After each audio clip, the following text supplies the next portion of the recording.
रोजप्रमाणे आजही राघव पहाटेच उठून मॉर्निंग वॉकला निघाला. मात्र आजचं वातावरण त्याला खूप सुंदर वाटत होतं. पाऊस गेल्यामुळे सगळे रस्ते, झाडे, वेली त्यात न्हावून निघाले होते.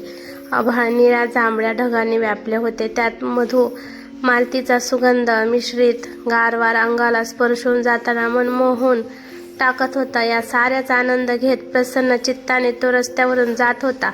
आता हळूहळू रस्त्याच्या दूर कडेला सूर्यही वर येऊ लागला होता. तसा तर तो रोजच या भास्कराचे दर्शन घ्यायचा. मात्र आज हा सूर्योदय सुद्धा त्याला नवखा वासत होता. एवढ्यात अचानक त्याच्या दिशेने एक काळी सावली त्याला त्याच्या दिशेने येताना दिसली. ती जशी जशी जवळ येऊ लागली तसे त्याला जाणवले की ती एखादी तरुणी असावी. डोळ्यासमोर असणाऱ्या सूर्य प्रकाशाने तो तिला बघू शकत नव्हता. त्यामुळे तो तिच्या जवळ येण्याची वाट बघत तिथेच रस्त्याच्या कडेला थांबला. काही क्षणातच ती तरुणी त्याच्यासमोर आली. तिचं रूप सौंदर्य बघून राघव जणू स्वतःला हरवून बसला होता. तिचे वाऱ्यावर उडणारे काळेभोर केस, तिचे बोलके डोळे, ओठ जणू गुलाब पाकळ्या, दुधाळ वर्ण, सडपातळ बांधा, तो अगदीच भारावून गेला होता. डोळ्याच्या पापण्या न हलविता तो एकटक तिला निहाळत होता. तिच्याही ते लक्षात आले होते आणि तीही आपल्या नजरेला एक कटाक्ष त्याच्याकडे टाकत त्याला मागे सारत पुढे निघून गेली. मात्र राघव अजूनही ती त्याच्या डोळ्यांच्या आड जातपर्यंत तिच्या पाठमोऱ्या देहाकडे बघत तिथेच उभा होता. जणू काही काळ वेळ थांबून गेला होता. इतक्यात भूकंप झाल्यागत तो हलला आणि भानावर आला. राघव, अरे यार, वेडी आहेस का तू? कोणी एवढ्या जोराने हलवतं का कुणाला? मानसी म्हणाली. महाराज, कुठल्या तंद्रीत होता? 10 मिनिटे झालीत तुला हाक मारत आहे. आणि काय रे, एवढं टक लावून त्या रस्त्याकडे काय बघत होतास? राघव गालात हसत. काहीच नाही, चल निघूया, नाहीतर उशीर होईल ऑफिसला जायला. मानसी म्हणाली. जी जनाब, जैसा आप कहे. आपका हुकुम सर आंखों पर. राघव म्हणाला. ओय फिल्मी, चला आता. मानसी आणि राघव हे दोघेही बाल मित्रमैत्रीण. दोघांचे वडील सुद्धा जिगरी दोस्त असल्याने दोन्ही कुटुंब एकच वाटत होते. राघव आणि मानसी सुद्धा सोबतच मोठे झाले. शिवाय एकाच वयाचे असल्याने ते खूप जिवलग मित्र बनले होते. शिवाय दोघांचंही पान हलायचं नाही. त्यामुळे त्यांचे आई वडील सुद्धा त्यांना राघव व मानसी अशा नावाने हाक मारायचे. ते एकमेकांचा आरसा होते. त्यांची मैत्री तर जग जाहीर होती. मैत्रीचा जर साधा विषयही कुठे निघाला तर मोठ्या अभिमानाने राघव मानसीचं नाव घेतलं जायचं. राघव एका मल्टीनॅशनल कंपनीत सॉफ्टवेअर इंजिनियर होता, तर मानसी ड्रेस डिझायनर होती. तिचं स्वतःचं बुटीक होतं. दोघेही त्यांच्या त्यांच्या व्यवसायात अगदी निपुण होते. राघव दिसायला एखाद्या हिरोसारखाच होता. तशी मानसीही कमी नव्हतीच मुळी. दोघांची जोडी खूप छान वाटायची. सोबत वॉकला जाणे, विकेंडला सोबत हिंडणे, सोबत शॉपिंग करणे, दोघांनाही एकमेकांची जणू सवय झाली होती. राघव म्हणाला. ए मानसी, आज बाहेरच जाऊया का जेवायला? जाम कंटाळा आलाय ग, खूप दिवस झालेत गेलो नाही कुठे. मानसी म्हणाली. ओके डन, मी पण लवकर येते संध्याकाळी. राघव म्हणाला. ए नको, त्यापेक्षा मी ऑफिसमधून येतानाच तुला पिकअप करतो, डायरेक्ट जाऊया. मानसी म्हणाली. चालेल, चल निघ, नाही तर उशीर होईल तुला. राघव म्हणाला. ठीक आहे, भेटतो सायंकाळी. मानसी म्हणाली. हो, बाय. राघव ऑफिसला जाण्याची तयारी करू लागतो. मात्र अजूनही त्याचं सगळं लक्ष त्या तरुणीमध्येच होतं. तिचे वाऱ्यावर उडणारे केस, तिचे बोलके डोळे, ते गुलाबी ओठ, सगळं त्याच्या डोळ्यापुढे दिसत होते. तो मनात विचार करू लागला. कोण असावी ती? यापूर्वी कधीच तिला पाहिलं नाही. कुणी नवीन राहायला तर नाही ना आले? कुठे राहत असावी ती? अशा असंख्य प्रश्नांचे जाळे त्याच्या मनाला येऊन चिकटले होते. अरे राघव, आवर लवकर, आज जायचं नाही का तुला? आईने हाक मारत विचारले. राघव म्हणाला. हो हो, आलोच, लय उशीर झाला. राघव, पळ लवकर, स्वतःशीच बोलत. आई म्हणाली. अरे किती उशीर राघव, पाहिलंस का 10 वाजले, अजून ब्रेकफास्ट व्हायचा आहे तुझा. राघव म्हणाला. ए आई, ऐक ना, मी ब्रेकफास्ट कॅन्टीनमध्ये करतो, आज खूप उशीर झालाय, खात बसलो तर आणखीनच उशीर व्हायचा. आई म्हणाली. ठीक आहे, पण आरामात जा रे बाबा. चालो, राघव म्हणाला बाईकला किक मारीत. हो गाई, आणि ऐक ना, मी आणि मानसी रात्री बाहेर जेवायला जातोय, त्यामुळे तू आणि बाबा जेवणासाठी माझी वाट बघू नका. चल निघतो आता, बाय. आई म्हणाली सावकाश जा रे, काय होईल या मुलाचं, मनात पुटपुटत. राघवचा स्वभाव खूप मनमिळाऊ होता. तो लवकरच सगळ्यांशी ॲडजस्ट करून घ्यायचा, त्यामुळे ऑफिसमध्ये देखील सगळ्यांशी फ्रेंडली होता. शिवाय त्याचा प्रामाणिकपणा, कुठल्याही समस्येला हाताळण्याची त्याची पद्धत यामुळे तो त्याच्या बॉसचा देखील आवडता होता. कुठलंही नवीन काम आलं की आधी राघव बरोबर डिस्कशन व्हायचं आणि त्यावर राघवचा तोडगा देखील अचूक असायचा. राघव ऑफिसला पोहोचतो आणि आपल्या कामात लागतो. इतक्यात त्याचा एक सहकारी दीपक त्याला सांगतो, अरे राघव, तुला सरांनी केबिनमध्ये बोलवलंय. राघव म्हणाला, अरे आज सर लवकर आलेत का? दीपक म्हणाला, हो, आणि सरांची मुलगी सुद्धा आली आहे आज त्यांच्याबरोबर. पूर्वी लंडनला होती म्हणे ती. राघव म्हणाला, ओके, आलो जाऊन. दारावर नॉक करत, सर आत येऊ का? सर म्हणाले, अरे राघव ये, मी तुझीच वाट बघत होतो. राघवची नजर केबिनमध्ये असणाऱ्या सोफ्याकडे गेली. त्यांच्या सरांची मुलगी वर्तमानपत्र वाचत बसली होती. तिने ते अगदी चेहऱ्यासमोर धरले असल्याने तिचा चेहरा त्याला दिसला नाही. सर म्हणाले, राघव ये, तुझी ओळख करून देतो. ही माझी मुलगी अनु, मागल्या आठवड्यात लंडनहून आली. काय बोलतायत याकडे त्याचं लक्षच नव्हतं. तो अनुकडे एकटक बघत एखाद्या पुतळ्यासारखा उभा होता. आज सकाळी मॉर्निंग वॉक करताना दिसलेली तीच ही मुलगी. अनु म्हणाली, हॅलो राघव, तुम्हाला भेटून आनंद झाला. राघव अजूनही त्या स्थितीत स्तब्ध. सर म्हणाले, राघव कुठला विचार करतोय? काय झालं? राघव म्हणाला, नाही, काही नाही. सॉरी. हॅलो अनु, मलाही तुम्हाला भेटून खूपच आनंद झाला. राघवला त्याच्या डोळ्यावर विश्वासच बसत नव्हता. सकाळपासूनच ज्या सुंदरीने त्याचं चित्त हरलं होतं ती त्याच्यासमोर उभी होती. आता तर राघव स्वतःला हरवून बसला होता, तिच्या प्रेमातच पडला होता. सर म्हणाले, राघव, मी अनुला आपल्या कंपनीत सामील करावं म्हणतोय, त्यामुळे ती नवीन आहे तोपर्यंत तू तिला गाईड करावं असं मला वाटतं. म्हणजे ती कामही शिकेल आणि सगळ्या स्टाफबरोबर मिक्स सुद्धा होऊन जाईल. काय ग अनु, चालेल ना तुला? अनु म्हणाली, हो पप्पा, धावेल. मी खूप उत्सुक आहे हे सगळं शिकायला. काय राघव, करणार ना मला गाईड? म्हणजे चालेल ना तुम्हाला? राघव म्हणाला, हो नक्कीच मॅम, मला आनंदच होईल. अनु म्हणाली, and Raghav please don't call me ma'am, just call मी अनु. ओके. राघव म्हणाला, ओके. राघव मनात खूपच खुश झाला होता. ज्या मुलीने पाहता क्षणीच त्याचं चित्त हरलं होतं, आता तिच्या सहवासात तो कायम राहणार होता.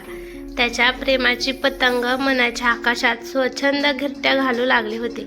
जणू काही बॅकग्राऊंड म्युझिक वाजू लागले होते आणि राघव अनुच्या नामाचा जप करू लागला होता.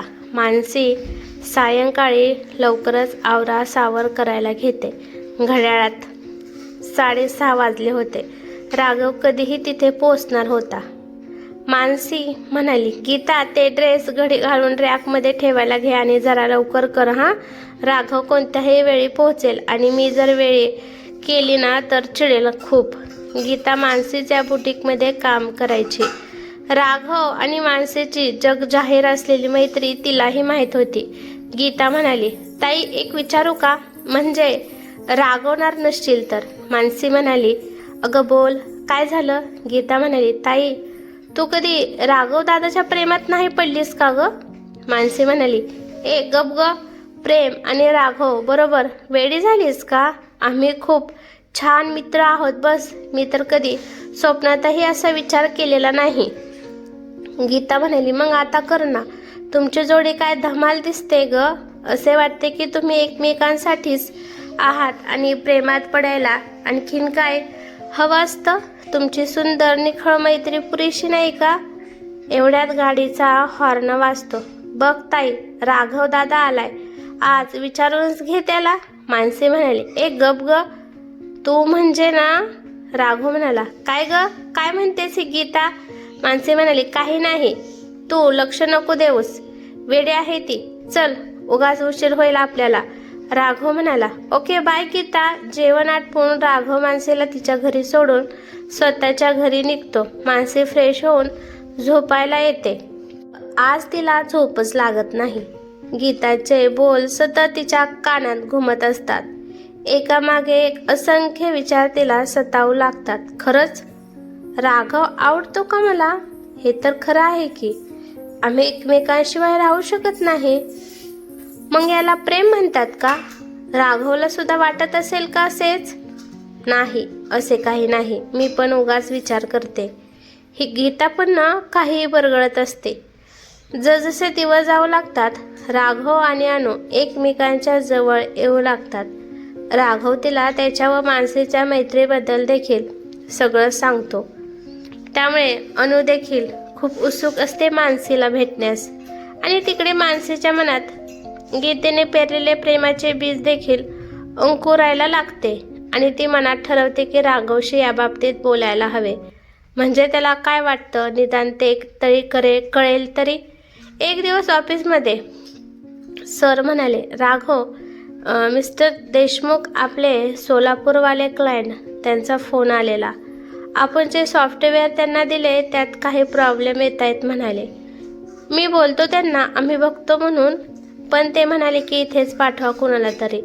राघव म्हणाला, ओके सर, मी येतो जाऊन. आताच निघतो म्हणजे सायंकाळपर्यंत परत येता येईल. सर म्हणाले, हो निघ तू लवकर. आज वातावरण सुद्धा ढगाळ आहे, कधीही पाऊस येऊ शकतो.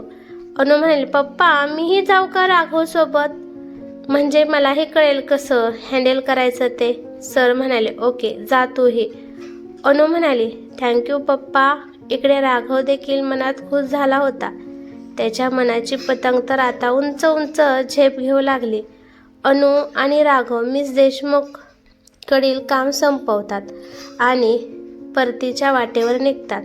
इतक्यात मुसळधार पाऊस लागतो. त्यामुळे राघव रस्त्याच्या बाजूला झाडाखाली गाडी थांबवतो. दोघे पावसापासून वाचवण्याचा प्रयत्न करत असतात.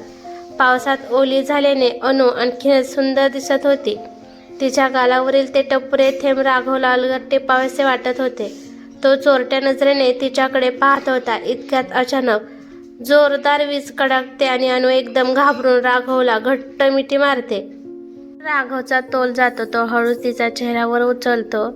तिचे चेहऱ्यावरील केस आपल्या बोटांनी हळूच सावरतो. तिच्या डोळ्यात एकटक बघू लागतो.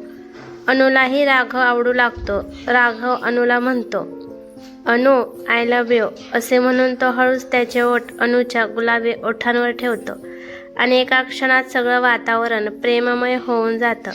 राघव म्हणाला, अनु माझ्याशी लग्न करशील? अनु त्याला मानेनेच होकार कळवत त्याच्या मिठीत शिरते. राघव देखील तिला जवळ घेत पाऊस थांबण्याची वाट बघतो. पाऊस कमी होताच ते दोघे तेथून निघतात. राघव अनुला तिच्या घरी सोडून पुढे निघतो. आज राघव रात्रभर अनुच्याच आठवणीत चिंब भिजत राहिला आणि अनु सुद्धा त्याच्या मिठीत स्वतःला हरवून बसली होती. आज मानसीने ठरवले होते की राघवला प्रेमाची कबुली द्यायची. ती खूप खुश होती आणि त्यात गीता सुद्धा. राघव तिच्या कसा प्रेमात आहे, ती त्याला कशी आवडते हे वेळोवेळी सिद्ध करून दाखवित असते. त्यामुळे मानसीला सुद्धा वाटायला लागले की खरंच राघव देखील तिच्या प्रेमात आहे आणि राघव सुद्धा तिला अनु व त्याच्या मैत्रीबद्दल सगळं सांगत असतोच. पण त्याने अनुला लग्नासाठी मागणी घातली हे मात्र लपवून ठेवतो, कारण त्याला तिला सरप्राईज द्यायचे असते. मानसी मात्र आपल्या प्रेमाची बाग फुलवण्यातच मग्न असते. तिच्या स्वप्नाच्या दुनियेत तिच्या प्रेमाचा महाल कधीच बांधून झाला होता. तिला वाट होती ती फक्त राघवच्या उत्तराची. मानसी बुटीकमध्ये असतानाच राघव व अनु सायंकाळी तिथे पोहोचतात. राघव म्हणतो, ए मानसी बघ कोण आले. मानसी आश्चर्याने म्हणते, ए वाव, तू अनु आहेस ना? अनु उत्तर देते, हो, पण तू कसं ओळखलं? मानसी हसून म्हणते, अरे माझ्या बेस्टची फ्रेंड आहेस तू, मग मी कसं नाही ओळखणार. आणि काय रे राघव, ते आधी सांगायला काय होतं रे तुला? राघव म्हणतो, अगं आज काम लवकर झालं तर अनुने तुला भेटण्याची इच्छा दर्शवली आणि लगेच घेऊन आलो तिला तुझ्या भेटीला. मानसी हसत म्हणते, पण खूप छान झालं. मला देखील अनुला भेटण्याची खूप इच्छा होती. अनु उत्साहानं म्हणते, हो आणि मला सुद्धा. राघव नेहमीच फक्त तुझ्याविषयी बोलत असतो, सांगत असतो. त्यामुळे तर खूपच एक्साइट होते मी तुला भेटण्यासाठी. हे ऐकून मानसी परत विचारात गुंग होते. राघव नेहमी माझ्याविषयी बोलतो, सांगतो, म्हणजे नक्कीच त्याला मी आवडते. आणि माझ्यासारखाच तोही विचार करत असणार की हिला कसं सांगावं. राघव विचारतो, मानसी कुठे हरवलीस? मानसी म्हणते, कुठेच नाही. बोल तू. राघव हळू हसत म्हणतो, मानसी ऐक ना, तुला काहीतरी सांगायचं आहे. मानसी हसत उत्तर देते, अरे बोल ना, वाट कुणाची बघतोय मग? हात हातात घेतो आणि सांगतो, अनु आणि मी लग्न करायचं ठरवलंय. आमचं एकमेकांवर खूप प्रेम आहे. हे ऐकून मानसीला जणू धक्काच बसतो. एका क्षणात तिच्या स्वप्नांचा महाल कोलमडून पडतो. तिच्या मनात फुललेली प्रेमाची वेल रखरखते ऊन असूनही तिच्या मनात मुसळधार पावसाच्या सरी कोसळायला लागतात आणि नकळत तिच्या डोळ्यातून भावना वाहू लागतात. राघव विचारतो, काय झालं मानसी? तुझ्या डोळ्यात पाणी का? मानसी हसून म्हणते, अरे वेड्या, हे तर अनंत अश्रू आहेत. आज मी किती हॅपी आहे म्हणून सांगू तुला? मानसी राघवला मिठी मारत अभिनंदन करते आणि मग अनुला सुद्धा शुभेच्छा देते त्यांच्या नव्या आयुष्यासाठी. अनुला मानसीच्या डोळ्यातून वाहणारं राघवचं प्रेम दिसतं. तिला मनात कुठेतरी अपराधी वाटायला लागतं. दुसऱ्या दिवशी अनु राघवला भेटायला त्याच्या घरी येते. राघव तिला त्याची रूम दाखवायला घेऊन जातो. राघव मानसीच्या बालपणापासून आठवणी भिंतीवर अनुला दिसतात. अनु प्रत्येक फोटो खूप काळजीपूर्वक बघत असते. अनु विचारते, राघव एक विचारू? राघव विचारतो, काय ग? अनु म्हणते, तू कधी मानसीच्या प्रेमात नाही पडला का रे? म्हणजे ती पण किती सुंदर आहे आणि तुम्ही दोघे तर मेड फॉर इच अदर वाटला. राघव हसून म्हणतो, वेडी आहेस का अनु तू? आम्ही खूप छान मित्र आहोत. हे खरे आहे की आमच्या दिवसाची सुरुवात आणि शेवट सोबतच होतो, पण तरीही कधी तिच्याबद्दल असा विचार आला नाही ग. आमची मैत्री गंगेच्या पाण्या इतकी निर्मळ आणि आकाशा एवढी विशाल आहे. आमच्यात सगळे सामावू शकतात, मात्र आम्हाला वेगळं करू शकत नाही. विचारते, मग काल मानसीच्या डोळ्यात पाणी का होतं? तिचं खूप प्रेम आहे रे तुझ्यावर. राघव हसून म्हणतो, अगं तसं काही नाही. ती जेव्हाही खूप खुश असते तेव्हा लगेच तिचे डोळे भरून येतात, लहानपणापासूनच. अनु विचारते, आणि दुःखात? राघव हसतो, हा म्हणजे तेव्हाही. पण तू सोड ना ग, मी तर आज खूप खुश आहे. आई बाबा उद्या तुझ्या घरी येणार आहेत लग्नाची बोलणी करायला. आणि तो अनुला घट्ट मिठी मारतो. मात्र अनुच्या डोक्यात अजूनही मानसीचेच विचार सुरू असतात. अनु विचारते, राघव मला तू बुटीकमध्ये सोडशील का रे? राघव विचारतो, का ग, काय झालं? अनु म्हणते, काही नाही, सहजच. जरा ड्रेसचे डिझाईन्स बघायचे होते. राघव हसत म्हणतो, ओके, मग तुला मानसीशिवाय बेस्ट ऑप्शन कुठेही मिळणार नाही. चल सोडतो तुला. राघव अनुला मानसीच्या बुटीकमध्ये ड्रॉप करतो आणि काही कामाकरिता बाहेर निघून जातो. मानसी हसत म्हणते, अरे अनु तू इथे? बस ना, मी आज तुला फोन करणारच होते. अनु विचारते, मला? का ग, काय झालं? मानसी हसून म्हणते, अगं काही नाही, मी तुझ्यासाठी काही डिझाईन सिलेक्ट केलेत. बघ तुला आवडतात का ते? तुमच्या लग्नाचे सर्व ड्रेसेस मीच डिझाईन करणार आहे. सगळ्यात सुंदर आणि वेगळे. सगळे लोक बघत राहील असे. अनु खूप आश्चर्याने सगळं ऐकत होती. मानसी इतकी शांत कशी काय असू शकते? तिचं प्रेम कायमच तिच्या डोळ्यातून वाहणार, तरीही ती इतकी स्टेबल कशी काय? या प्रश्नाची उत्तरे अनुला सापडत नव्हती. शेवटी ती विचारते, मानसी तू इतकी शांत कशी राहू शकतेस? मानसी उत्तर देते, म्हणजे मला कळलं नाही. अनु विचारते, कळलं नाही की कळून घ्यायचं नाही? त्या दिवशी राघवचं प्रेम तुझ्या डोळ्यातून वाहताना पाहिलंय मी. मला माहिती आहे तुझ्या राघववर खूप प्रेम आहे. मला खूप अपराधी वाटत आहे मी तुमच्या दोघांचे मध्ये आले. मानसी म्हणते, नाही अनु, असे काही नाही. राघवचं तुझ्यावर प्रेम आहे, तो फक्त तुझा आहे. अनु म्हणते, नाही मानसी, तुझा अधिकार पहिला. राघव तुझा आहे. मी परत निघून जाईन लंडनला. मानसी हसून म्हणते, अनु तू वेडी आहेस का? प्रेम म्हणजे प्रेम मिळणं नसतं ग. हो, हे खरे आहे की माझं प्रेम आहे राघववर, मात्र याची त्याला कल्पना नसताना मी त्याला नेहमी गृहीत धरलं की त्याचंही माझ्यावर प्रेम असावे. पण त्याने नेहमी माझ्यावर प्रेम केले, ते एक मैत्रीण म्हणून, प्रियसी म्हणून नाही. अनु म्हणते, अगं पण त्याला कुठे माहीत होतं हे? चल आपण त्याला सांगू या सगळं. मानसी म्हणते, नाही अनु, माझा खूप मोठा गैरसमज झाला होता. मी खूप मोठी चूक करणार होते. आमची इतकी सुंदर मैत्री, जी जागा वेगळी आहे त्या मैत्रीला मी प्रेमाचं नाव देण्याची चूक करीत होते. आमच्या नात्याला कुठल्याही नावात बांधण्याची चूक मी कशी काय करू शकते?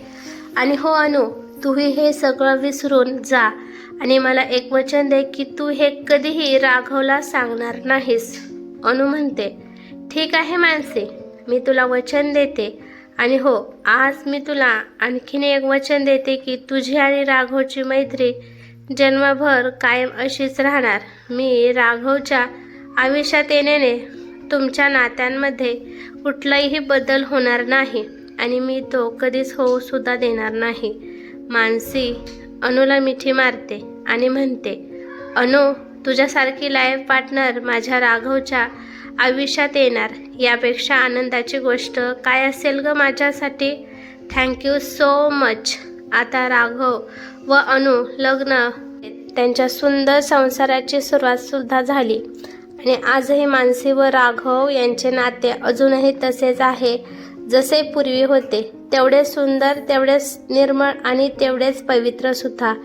प्रेम म्हणजे फक्त घेणेच नसतं, तर देताही यायला हवे. प्रेम म्हणजे पूजा असते, प्रेम म्हणजे त्याग असतो. पण प्रत्येकालाच हे जमेलच असेही नाही आणि ज्याला हे जमलं त्यानेच प्रेमाचा खरा अर्थ जाणलं असे म्हणणे चुकीचे ठरणार नाही. ही कथा कशी वाटली ते मला कमेंट करून नक्की सांगा. कथा आवडली तर लाईक शेअर नक्की करा आणि चॅनेलवरती नवीन असाल तर चॅनेलला सबस्क्राईब करा. धन्यवाद.